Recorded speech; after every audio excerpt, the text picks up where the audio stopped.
Where's Galatians? Galatians and Ephesians, Philippians, the book of James, 1st and 2nd Peter, 1st and 2nd 1 John, June, and Revelation.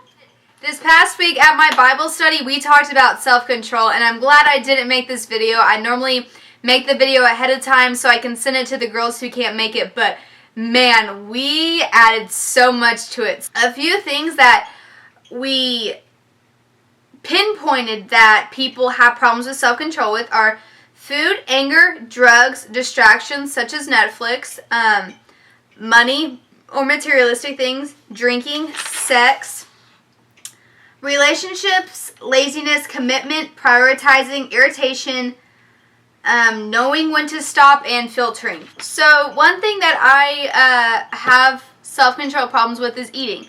And it's not binge eating or anything really serious like that, but it's just with sweets. And it doesn't happen that often, and it's normally just a social thing. I'm definitely a social eater, but I feel bad afterwards. And one thing that I've realized about self-control is nobody's lack of self-control is better than anybody else's. So my lack of self-control when it comes to eating Oreos is no greater or less than somebody's self-control when it comes to drinking or sex or drugs or any type of addiction that somebody might hold. I'll leave the definition of self-control down right here, but emotions do tend to trigger self-control, and it leads you into a roller coaster. You have a lack of it when something happens in your life, something bad, or just something that's kind of upsetting. When we have no self-control, we can tend to get the lonely feeling, and we feel alone. We feel like we can't be helped, that who would want to be friends or who would want to love somebody who has no self-control over something so simple. And yes, some things that you may not have self-control over are so simple, and you don't understand why you're so different from somebody else, and that's just one of the things that we may not understand, and that's just how some people are wired. And it really does stink not knowing why you can't control some things. I have absolutely no idea what it's like to have an eating disorder or to be addicted to something, but to even imagine what it feels like when I feel like I have no self-control, I can't even fathom how some people might beat themselves up over things like this. And when you feel yourself and you feel that lonely feeling and you just feel like there's nothing there, just pray.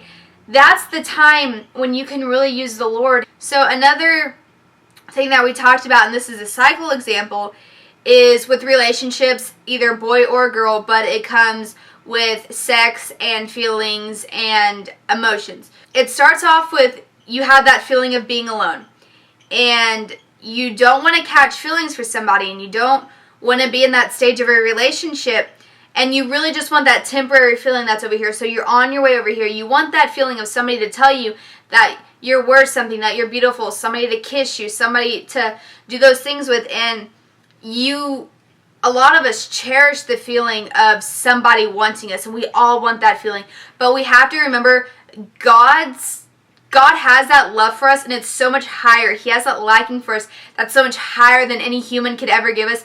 And we don't have to go through that temporary cycle, and we don't have to taint our relationships with ourselves or with the Lord or with our friends by going through that cycle of just feeling alone. We need Him. We can't handle any of these problems ever on our own. And it's hard to remember, because when you feel alone, you feel completely alone, and you don't remember that God's there. And that could be something that somebody has a lack of self-control with. We're always aware of our limitations, but so is God. And we can remember that God's love is limitless, and it's relentless. And He's there in our darkest times. We all know that. And He's there when we have no self-control. He's watching what's behind the closed door. And I remember when a preacher told me that, I was like, I'd never thought about it that way. I mean, I knew he always saw us, but he was like, just imagine if your grandma could see what was going on through the back door. Like, would they really want to see you in that state? We have eternity with God. We had the rest of our lives with Him. We also had the rest of our lives on earth. So don't let one slip up of a lack of self-control get you down. You just have to recognize when it happens, and you have to be willing to call on God instead of giving into any temptation or temporary feeling, temporary distraction that you have that you would normally go to, and lean on God, and you will gain that self-control back. I highly suggest that you find somebody to talk to. Find an accountability partner. Finding somebody who's just like you can be so beneficial in the long run, because they can give you some knowledge that you don't have, and you can give them some of your knowledge. So I will try to link some resources down below if I can find some for you guys. And remember to like this video, subscribe so you'll get notifications when I post videos. And I hope to see you guys super soon. Bye. Faithfulness, gentleness, self-control. No, I don't like that.